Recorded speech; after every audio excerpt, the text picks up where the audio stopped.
What's up, YouTube? It's your boy Johnny. Back in here with another video. And we got another one where I'm just being openly transparent and pouring my heart out to the world and just sharing my story. Today is my son's 8th birthday. He's upstairs asleep right now. But man, it's been a ride being a father to him. And I just want to share that with the world because as we know, man, 80% of black children grow up without a father. And the narrative gets painted that men don't want to raise their children and men don't want to be a part of their children's lives. And I just want to share what I've been through. And I'm sure hopefully it'll touch some men who have been through some similar situations. But more importantly, I hope it saves some young men from ever going through these situations, dog. Because, man, I love being a father. Like, I take a lot of pride and joy in raising the seeds that I planted into these women. But it's not. I understand why men leave. I understand why men just throw their hands up and quit, and I say, I'll see you when you get 18. I get it, because it shouldn't be a challenge to be a dad to your kid. Regardless of how the relationship played out, it should just be you're the mother, I'm the father. Let's want the best for this child. But the masses of women don't feel that way, regardless of how society would tell you that the mothers want the best for their children. Just from my life experience, from growing up with my mother and father and then being a father myself, I simply know that's not true. But anyway, let's get into it. So I met the mother of my children when I was 19 years old. I was leaving a basketball court, walking to my car, and this girl was like, hey, wait up, can I get your attention?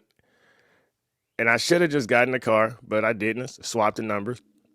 And mind you, I'm 19, so I'm talking to multiple girls at the time, not really focused on myself, not really focused on my future. I had a job at AT&T at the time, making pretty decent money, but I wasn't protecting myself. I didn't have a close relationship to my father at that time. And the men in my life, the so-called OGs, were just giving terrible, terrible advice. So I had no guidance. And of course, rap music leads you down a terrible path. So long story short, we swapped numbers. She lied about her age initially. She tells me she's 18. But as some time goes on, I come to find out she's 16, but I'm a little boy. One of the biggest signs that should have been a red flag, and young men know this, but I'm just going to put it out there. I was able to sleep with this woman the first time she came to my home. So that should have been a sign something ain't right already out the gate. But as I said, I was young, moving really fast, not paying attention to protecting myself like I should have. And basketball was life. So, you fast forward to, I think, December of, 2008. Yeah, December 2008. And we still talking a little bit here and there. But like I said, I'm a man, so I'm really able to play her off and just see her when I want to see her and let her be that. And I remember shooting me a text message to say, hey, I know we haven't talked in a while, but I'm 2 months pregnant with your baby, but I'm not keeping it. So honestly, if I'm being truthful, I was like, what? So she decided to, she went through and got the abortion, which was crazy because her real mother didn't know that she got the abortion at the time. She had snuck in with one of her friends' moms to get the abortion because of how her mom would have reacted. But as a young man, that weighed on my heart that I wasn't there, that I wasn't a part of the situation, that I did not try to speak up for the life of my child, that I did not go see this woman and she went through this process by herself. It weighed on my heart heavily. And I want to say, young men, don't do that. Don't feel bad. Don't feel regret. Let go of the bad decisions that you made. Give it to God and move forward with your life. Because I did not move forward with my life. And after some couple years, we ended up reconciling. And it was right after my son, Johnny Jr., had passed away from SIDS.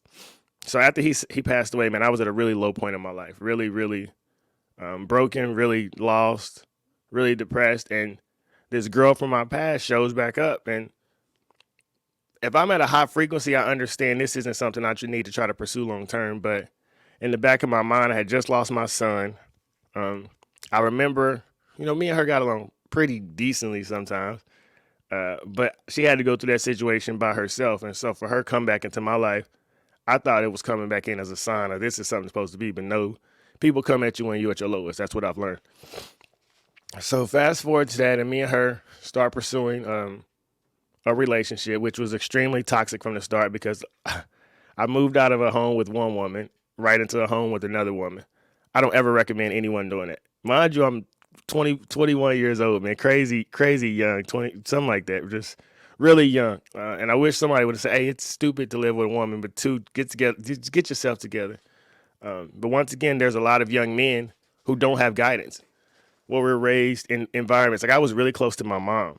So anytime I had relationship problems or relationship issues, I go to my mama for advice, and all the advice she gave me was terrible.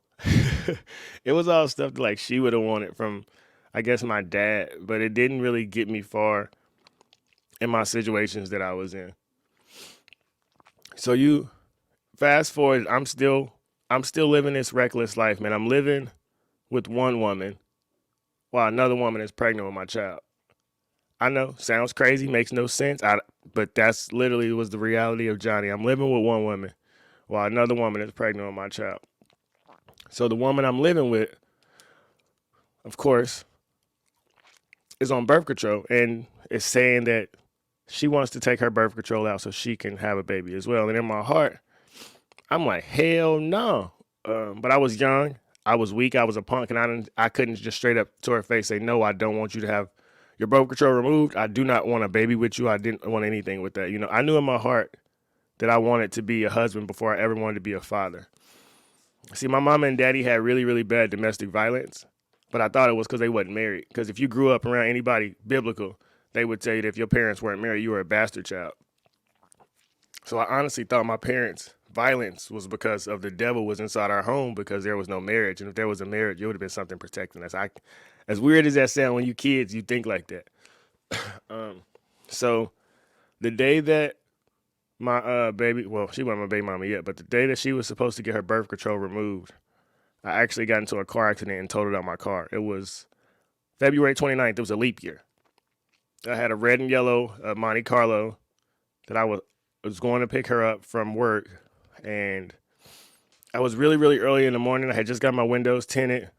There was a short in my amp, so my subs wasn't working, and I was at the left-hand light. And when the car pulled up behind me, I don't know why, something in my brain, I was half asleep. It told me to go. So I take a left turn in the intersection, and there's an F-150 coming over, he speeds up to get through the yellow light.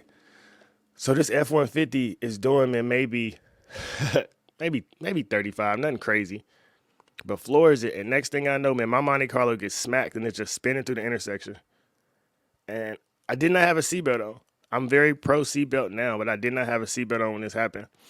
And so my car spins around and around and around, and all I can remember is picking up my head off the steering wheel and turning around and looking at my daughter's car seat. I don't know why she wasn't in the car with me at the time, but it was my first instinct as a father. It was a Yo Gabba Gabba car seat, I remember correctly.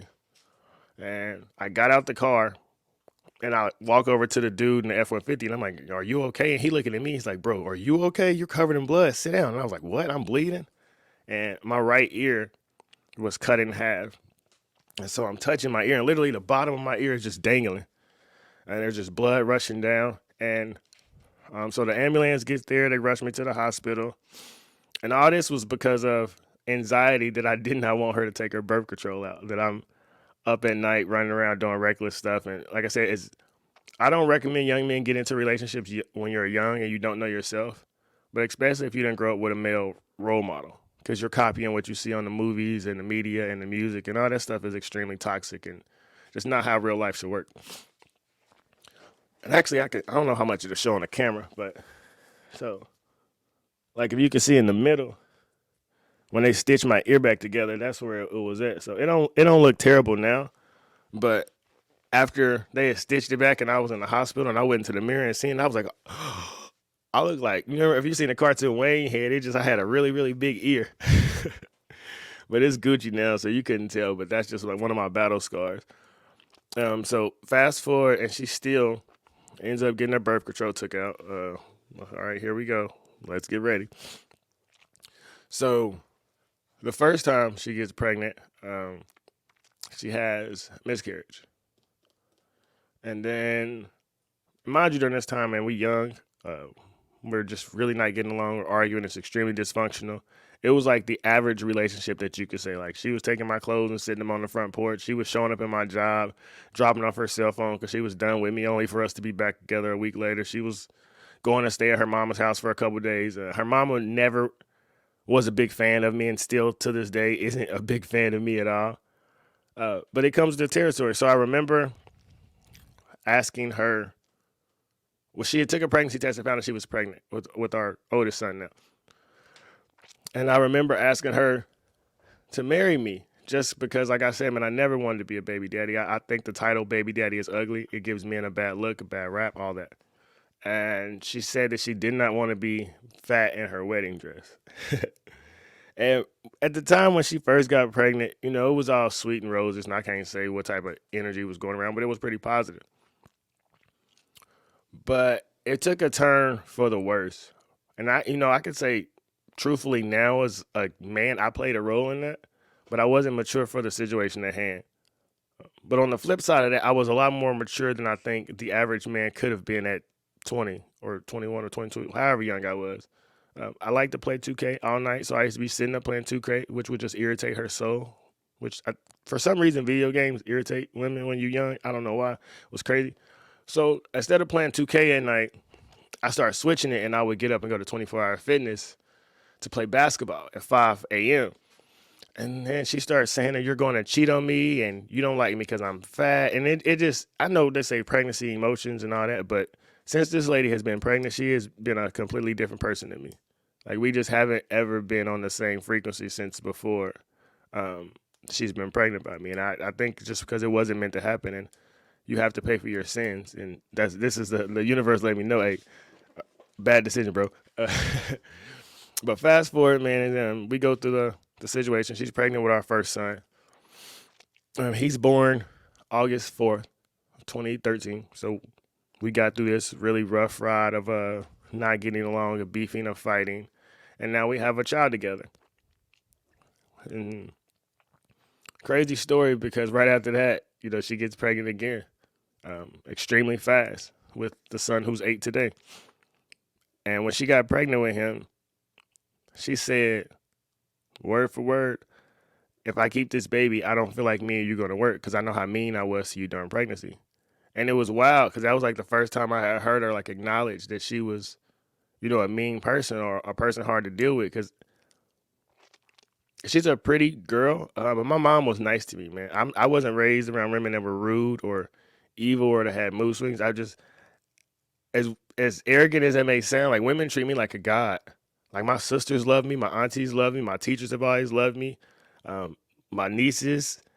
There's not a young woman that I've ever met who didn't love me. There's not an older woman who didn't think I was a great man for her daughter. It's weird, the relationship that I have with my baby mamas versus every other female in the world. Everyone.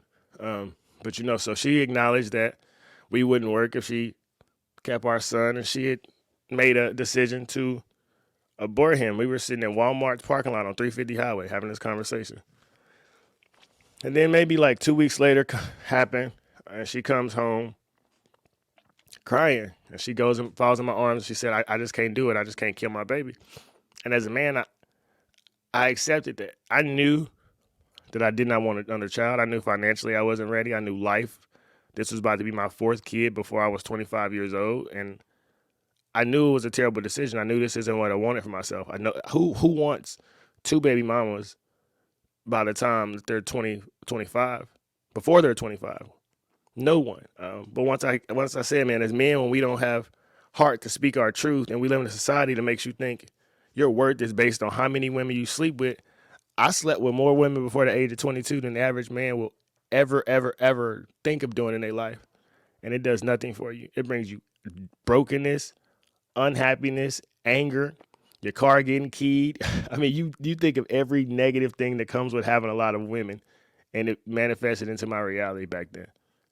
Like I say, Trey Songz was my role model, and man, he got me in a lot of trouble. So she comes home crying, falls in my arms, says that she doesn't want to abort the baby. All right, so here we go again. Baby number 2 together, right? So that's in February. In Memphis, in March, she leaves to go to Memphis because her mother had moved to Memphis maybe like a year and a half before that. And her and her mama are dummy close. Like, got matching tattoos. And if you know anything about the black community, man, you know how the black mama and the black daughter are. You know that they kid and play. So she went down with her mom, came back to KC because she was 8.5 months pregnant. And I had told her, why don't you stay with me instead of, trying to do your own thing. But of course, got her own place. Back then, I didn't understand the importance of being with a woman who would get on your plan and follow your lead. And that's what's beautiful about my wife is I don't have to go through any of this back and forth. Or we on the same mission, the same goal, the same team. When I was young, it's like every woman that I met, like they wanted to be my opposition. They wanted to push back. They wanted to have a power struggle. And I don't know what that is, but also I can acknowledge the two women that I have children with, they both grew up in single mother homes. And my wife and myself grew up in a two-parent household. And that's what we have in common more than anything is we understand structure and balance and how relationships work. Yeah, so we're going through the process. She moves back to KC, gets her own apartment. Our son is born, but man, he's all right. So I just forgot something there. So I was turning 25 in June, and I had a party bus the night before for my birthday. And of course, after the party bus, you got to keep everything that's on there. I mean, that just goes. So it was a girl that I was with her that I took her home from the party bus and did what I do, you know what I'm saying? And dropped her off at her crib. But I didn't know she had some shoes in my backseat. Had no idea that she had some heels in the backseat on the floor. Players mess up, and that was a learning mistake. I always check the car, Brody. But I drop her off, and then I go to my baby mama crib because I had to pick up my son, of course. And she brings him out to the car, opens the back seat to put him in the car seat. Look down, what do you know? It's a pair of heels. So man, it got ugly, and this was for my birthday, but it was the weekend before the actual date of, and she had said, "I don't ever want to see you or talk to you again until this baby is born." She wasn't due for a month till July. She was due like late July. My birthday, she came to my house on June 22nd when she said she never wanted to see me or talk to me until the baby was born. True story, the baby was born next day, June 23rd. So I don't know what that was, but that lady was expecting not to see me or talk to me for a full month and a half, and something happened. And she had to call me the next day when I was at work and said, "Hey, yeah, I'm in labor." And I just thought it was like, wow, damn, I really thought I was about to be cool from you for a minute. And the men out there know what it's like when you're going back and forth with your baby mama. It's so unnecessary. Like, and I really try to be nice. Who I am to the world on the internet, this is who I am to my baby mamas. But our frequencies are different. And I think it's because I've evolved from the environment that we grew up in, and not knocking them, but some people stay at that same frequency. So after he's born, June 23rd, he's a month early. He's a preemie. He has a bunch of technical, issues going on, so he has to be in the NICU. So she's strapped to the NICU. Strapped, can't do nowhere. So and she wanted me to sit there as well, but it wasn't really much to do. As a man now, a grown man, and that's why I say don't have children before marriage. If something was to happen with my child in a marriage, me and my wife have a better understanding. But this is just a baby mama. I'm not about to be sitting in this hospital room with you for 8 hours. Like, we cool. I'm hooping. I'm moving around with my dudes. I'm going to work. I'm chilling with my other kids, and then you just keep me updated on what the doctor's saying, what the hospital say. Unfortunately, that was not okay with her. So our two children are 10 months apart. Like right now, both of them are 8 years old. Both of them. Junebug turned 8 today, and Monster, he'll be turning 9 on August 4th. So it's really wild. We were really young. The kids are really close together. So she decides to move out of Kansas City right away. Mind you, our children are 13 months old and 2 months old, and the 2 months old has crazy medical conditions. I don't know who would say I'm about to take my two kids on my own 10 hours away and make it work, but she was gassed up by her mama and her sisters and her homegirls that you don't need him and he ain't no good, no way. And regardless of how I've been in a relationship, I think I've been the best father in the world. I may have never been the best boyfriend. My wife may not think I'm the best husband right now, but when it comes to a father, I do my thing. And I wish society would separate who you are as a relationship and a man to who you are as a father. Because I know a lot of women who are probably terrible wives, but the world recognizes them as being great single mothers. I think there's a lot of single mothers because they were terrible wives, if you want to be truthful. I don't think there's a lot of divorced husbands because they were bad fathers, though. You got to separate the two. My dad wasn't the best to my mom. He was my goat, though. Love him to death. Talk to him every day. And I just wish society would distinguish that a little better because it's not fair to so many boys to view their fathers through evil eyes, because I know I did. For a large period of time, I looked at my dad with a lot of anger and hostility simply because of the things my mom would tell me about him. And now, full circle, right? Like, I judged my father a lot. And then I grew up and became my father. He has 4 children by 2 different women. And here I am at 25 with 4 children by 2 different women. So at 25 is also when I went to my dad and forgave him for judging him, for criticizing him. And when I start to learn about his life is when I start to flourish and break out of my rut and become the best version of myself. And that's why I say forgiving your parents is key to happiness. If you never knew your daddy, sit down and ask him some questions. Get his side of the story. Because my children are still young now, so they don't really get life yet. And the older they get, man, the more I can just share daddy's side of things. So she moves to Memphis. Let me get some water real quick.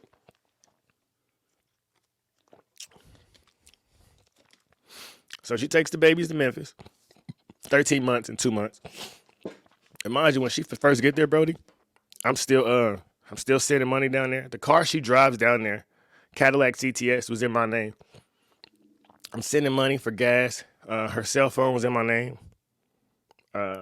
Was helping when she first had to start paying rent at her apartment. Like, I'm really still being a good daddy because I don't, as a man, when you make a situation, I feel like you had to lay in it back then. And I was too loyal to my baby mamas. Even my other baby mama that I wasn't with, I was going and dropping groceries off at her front door if my kids needed food. Mind you, she was doing her own thing. And that's why I say, man, really be careful with the women you lay down with. Because when I say I'm paying for it, bruh, it doesn't make sense. And if I could do anything, I just want to save young men from going through stressful situations. Life is stressful enough. You don't need to add it to your life. And I added stress to my life unnecessarily. So my baby's moving. I'm still down there. I'm still sending money, man. I'm trying to be, I think we on decent terms, you know. But that March, man, my mom passed away. And I want to say when my mom passed away is when I seen true colors of everybody. My mom passing away taught me that my baby mamas never gave a damn about me. Like, true story. That's when my eyes got open and I was just a cute boy with a nice car that had a little money. I wasn't a person to them. Because when I was broken and I needed somebody to be there for me because I lost my mom, I realized I was on my own. And she had asked me for daycare money and I'm trying to pay for a funeral and I'm getting cussed out. And it was extremely humbling. Extremely humbling. But you keep going, you keep pushing. But so right after that, so mind you, my mom passed away. I got bad tires on my Charger. My tags are expired. I'm going through it, dog. I'm going through it. I'm 25, 4 kids, going through it. And so my kids get to come up for the summer because they live in Memphis. So they live in Memphis. It's crazy. So I drive down to Memphis to go get them. I think it was like March 8th. And they got to be up here. I've only got to see my son on his 2nd birthday, on his 6th birthday, and then this year on his 8th birthday. I remember when they got their mama cut their hair before they could come to Kansas City because she didn't want another woman braiding their hair. It was really petty back then. And as a man, your hands is tied and you just got to go along with the get along if you want to be a part of your children's life. So, and that's when they was little babies. And my whole life, I didn't know I was a good father until I met my wife, 1. But 2, start posting the things I do with my children online because I've never been told I was a good father from the women I have children by. I've always told her what I don't do good enough, what's not great enough, what could be better, what could be improved. But I've never heard, thank you for raising these kids. Thank you for caring about them. Thank you for wanting them to be good people. I've never heard that. But I've been criticized almost every day by my baby mamas. And once again, I wipe it off because I know I'm not the only one. So I share this with the world to say, if you going through it too, man, look here. We in this together, my G. I am you and you are me to the end. But so the experience of just trying to, and Junebug is different, man, because when I say it's a kid who's strong-willed, who loves his daddy, he loves, loves, loves, loves his daddy. Like, we got a crazy bond, even though we've never really got to be the father and son that him and I wanted. So they come in town that was the first year they come in town. Then they go back out of town. And it was just it was always this limbo effect of never getting to talk to them consistently. FaceTiming them whenever it's always been just really ignorant having kids live out of town. So they get a little older. They go from that was the first time they came in town. So the second, that was when these two. So they come in town again. And at that point, now they're moving from Memphis to Texas. Right. Like, and they was born here in Kansas City, and they just now starting to realize that they were born in Kansas City, that daddy ain't never left, daddy never ran away, daddy never moved. And there's so many men who get this rap of, you don't want to raise your kids. But I know a ton of women who say, I'm going to start me a new life in Dallas. I'm going to start me a new life in Texas, in California, and I'm just taking my baby with me. What about his daddy? I find him a stepdaddy. And my son Junebug, who's here, I can't remember the exact year, dog, but it was a New Year's, and he had called me, and he's like, Daddy, my shoulder is sore. And I said, why? And he said, 'cause Sergio punched me. Sergio was his mama's boyfriend at the time.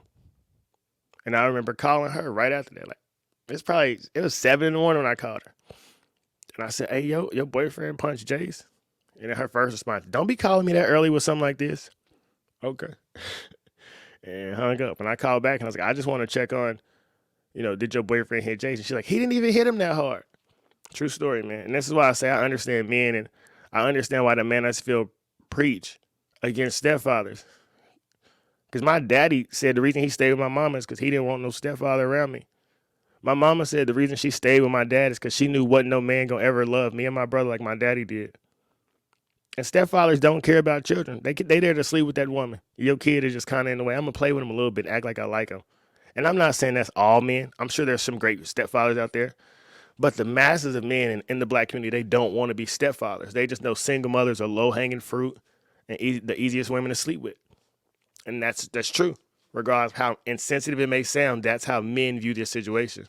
That's why men are chasing down single mothers and praising single mothers, because you want to gas them up thinking that's going to get you something in the long run, instead of being just truthful. And even my son now that's down there now, Monster, the oldest 8-year-old, he'll be 9 in August. But he had told me about another boyfriend who had grabbed him by his shirt and put him up against the wall just because he had knocked mama's Xbox out the wall or something stupid. But as a man, once again, I there's nothing I've been able to do about this. I don't know any of these men that are ever in my kid's life. I can't bring it up. But it's fatherhood, But it's truth. And every man has a story to share about being a father. But I love my kids, dog. Like, it's almost to a point where I wish I didn't love them as much as I did. Because I said I understand why men disconnect from the situations. When you just want to be great, I don't want to bother anybody. I want everybody to be happy, healthy, wealthy. I think it's abundance for everybody. And children are the future, and the most valuable thing you could have is a solid relationship with your mother and your father. And that's why I preach marriage, man. Not like, as a married man, in today's society, I'm telling men, worry about yourself, because not a lot of women are presenting themselves as marriage material. But as the Bible says, he who finds a wife finds a good thing. And I'm extremely, blessed that God blessed me with an amazing wife that gave me some beautiful children. Because my children I've had with my wife is different. Having children inside of a marriage is totally different than having baby mamas. When y'all on the same page in this plan, y'all working as a unit. If the house doesn't have a strong foundation, it'll be weak. And I just look back, and with my baby mamas, man, both foundations were extremely weak. Whether you want to put that responsibility on me because I was a kid, or however it may play, I don't run away from what I did, but I do want to share with other men and make better choices. Iron sharpens iron, and I want to always pass wisdom down. Don't be a baby daddy. It is not fun. It's not cool. It ain't nothing to brag about. It's not worth the energy. Use that energy to create a business, create your legacy, create an empire, become the best version of yourself. So we're here now. This is the first full year that my son has ever lived with his father. All right. So one more story to throw in there. So before this year, when they lived with me, I didn't talk to them for a year straight. I was completely 100% blocked from getting in touch with them at all. And last summer, it was August 5th, and I'm a real brainiac. And some told me to try to make a new iCloud and text my son's iPad. And I reached out to him, and he responded and said, "Who's this?" I was like, "Oh, hold on, I got through." Because this iCloud wasn't deleted, of course. So I sent a picture of me and him, and they had called me, and just luckily my boys were at home by themselves. Their mom was at work. It was like 1 o'clock, and they was gonna be at home all day by themselves. And mind you, this is the first time we've talked in over a whole year. So we talked for about 5 hours straight, and their mama come home through the door from work, and the tablet hangs up immediately. In my brain, I'm like, damn. So I text the iPad, "Daddy loves you." Message isn't delivered. So my heart is like, man, that's it. I probably won't talk to them again for another year, 5 years. Until I was set on not seeing these kids until they was grown.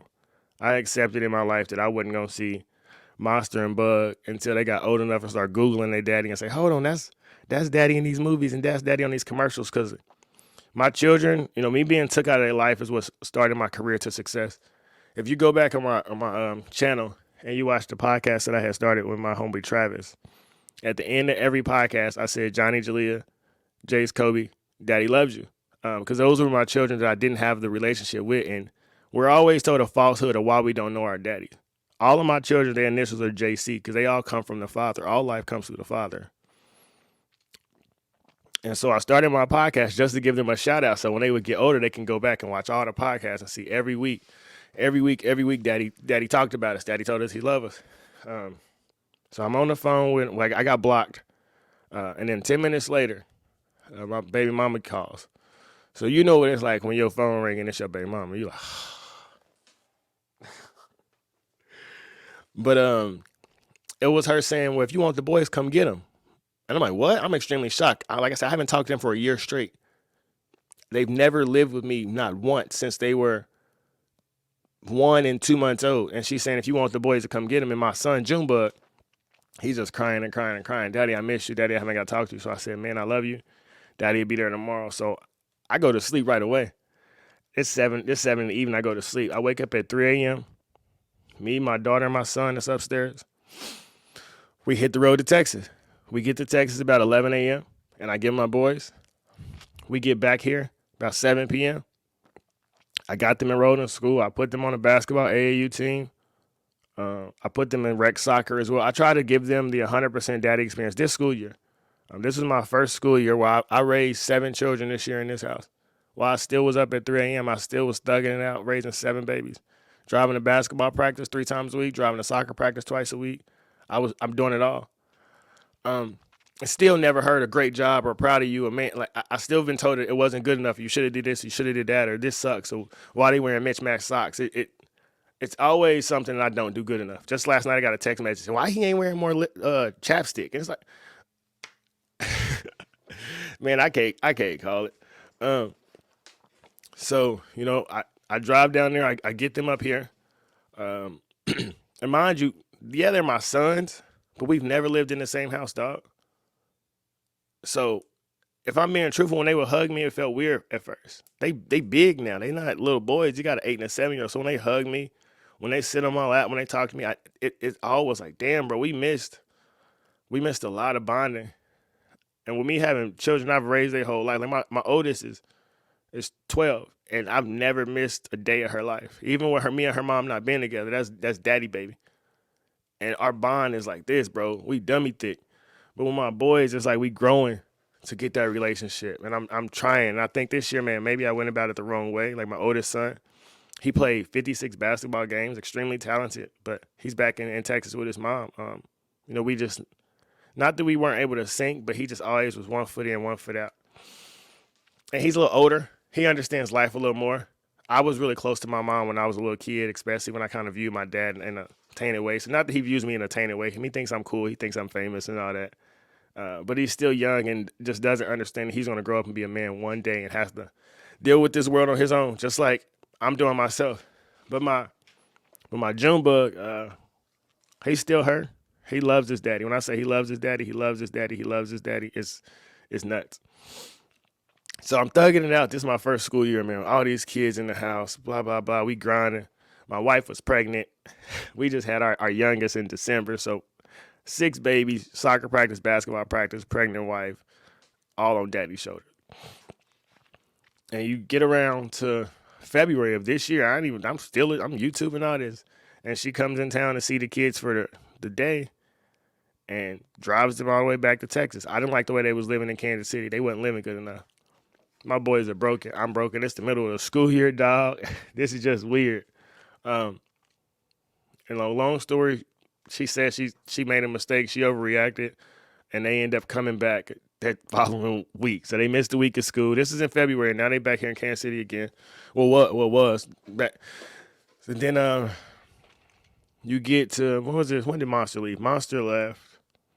It's like to be really accurate because I'm still going through this. This is my real life as a father, and I just think a lot of men. Monster left May 29th. His mom came in town to visit them, and once again, Junebug had on mismatched socks because they in their own room. Put your own socks on, cuz. And just as a daddy, I'm playing outside. We playing basketball. We sweating. We hooping. I'm not worried about your dreads staying nice. I'm not worried about your hair being the crispiest. That's not just something that's important to me, but it's extremely important to my children's mother. So Monster decided to go back, but when they left the first time, man, I felt terrible because Junebug didn't want to go, and I had made him. I really thought that he was just gonna go to Sky Zone for a few hours and come back to Daddy's house, and I was like, bro, Daddy would be here, and now I don't know just what he goes through. I can't imagine what trauma this is doing for this little kids. But he's happy. Like I said, he sleep upstairs. But as men, as women, as parents, we have to put our ego to the side to try to raise our children to be the best version of themselves. And I never, ever, ever, I keep saying this, but I never wanted to be a baby daddy. I don't encourage anyone to be a baby daddy. I encourage all mothers and fathers to try to work together to create the best outcome for their children. Because it's not like when my mom and daddy was beefing like that, bro, me and my brother was one that had to suffer. Truthfully.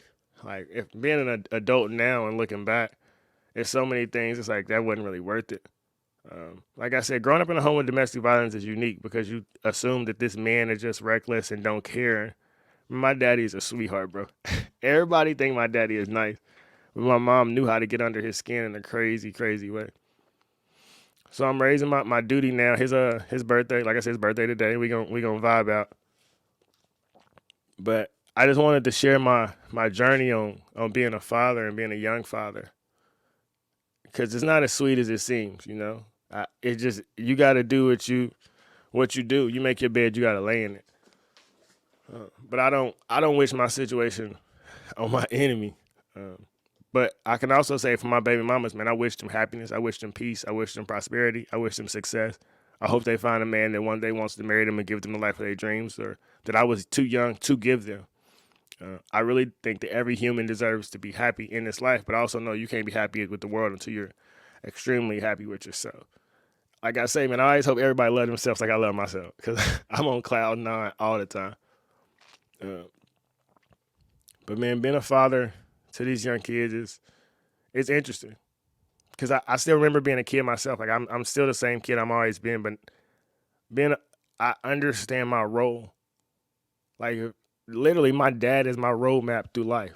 Right now, if something going wrong and I don't get it, like, Daddy, what's this? Like, Daddy, what's that? And I look at my boys, and it's, I know the older they get, man, the doper our bond is going to be able to be. Like I always say, life is a beautiful roller coaster. Enjoy the ride. So my dude is 8, and then he'll be 16 one day. Like right now, I'm still on child support for my kids. I went this whole school year, literally, listen, this whole school year, I got up, made my kids breakfast, had their uniform laid down on the couch, took them to school, picked them up, drove them to basketball practice, and I'm still on child support. It's a dirty world. My son upstairs asleep right now, and I still get child support letters in the mail. But we all gonna prosper one day. We all gonna be extremely wealthy. I say, man, when I got millions and millions and millions of dollars, I'm gonna be able to laugh at the situations I used to go through. Because abundance is here for everybody. If Obama could be rich, and Jay-Z could be rich, and Lizzo could be rich, and Joel Osteen could be rich, and you can too. Because this world ain't the devil's, it's God's. And God wants you to have his abundance of riches, but you got to seek the kingdom first. Because if you go get it through the world, then you got to deal with what comes with the world. But if you go inside and you get it from the kingdom, then you know you can lose it all and get it back. And I'd say, man, going through becoming a father got me close to God. Through my darkest days, through my most broken days, of why am I going through this? Why my baby mama's treating me this way? It was God saying, no, no, no. This ain't nobody's fault, bro. This is a lesson I got you on. This is that wasteland. So you can go through and you can help other men go through this. When I got to do some stuff for the fathers' rights movement and share my story and see how it helped so many other men, I was like, okay, thank you, God. Thank you for this wisdom. Thank you for these lessons. And I challenge you, if you're watching this video, man, everything you go through, thank God for it. It's meant to make you a better person. It's meant to make you stronger. It may not seem like it now. It may not make sense. But every adversity and every hardship is meant to push you closer to your dreams, closer to your goals. So I'm ending this video. Happy birthday, Junebug. I'm proud of you, of the 8-year-old little boy that you have grown to be. I can't wait to see the man you continue to be. Hopefully we get to spend another full school year together. Man, look, it's been wild, but I just had to. I don't know, man. There's so many things that go on in my life that I've kept in forever that I'm now like comfortable sharing. Because I understand it ain't just me who go through this. I'm not the only man who love his kids, but always got some BS going on. Or I'm not the only man who's like, damn, bro, I can't wait till my kids. Like, I got 10 years, bro. I got 10 years. I looked up the exact days I got until this boy is grown and I can cut the cord for my baby mama. I told him when he turned 18, we going to have the biggest party ever. And it ain't for him, it's for me. Pop bottles. But no, man, just be the best version of yourself and just understand that every evil thing that comes your way, God can turn it to good. Just sit back and chill on it. Be peace. Be mindful of the future. You could do anything. You can accomplish anything with faith, consistency, hard work. Keep grinding. No matter what comes your way. Like I said, man, everything evil that comes your way, God can turn it to good. I am living proof of that in front of you. From a homeless shelter to poverty, to the drug dealer getting shot on my porch, to now I'm living my best life with a smile on my face every day, waking up, God body, full of spirit, fasted, connected to infinite intelligence. Like the video, share the video, subscribe to the channel. Give your kids a hug if you see them, man. If you're a father that's going through something, keep your head up, bro. It'll get better one day. Every child has to grow up, and if they want to find truth, they'll come back and holler at their dad like they should. Until next time, we out. Peace.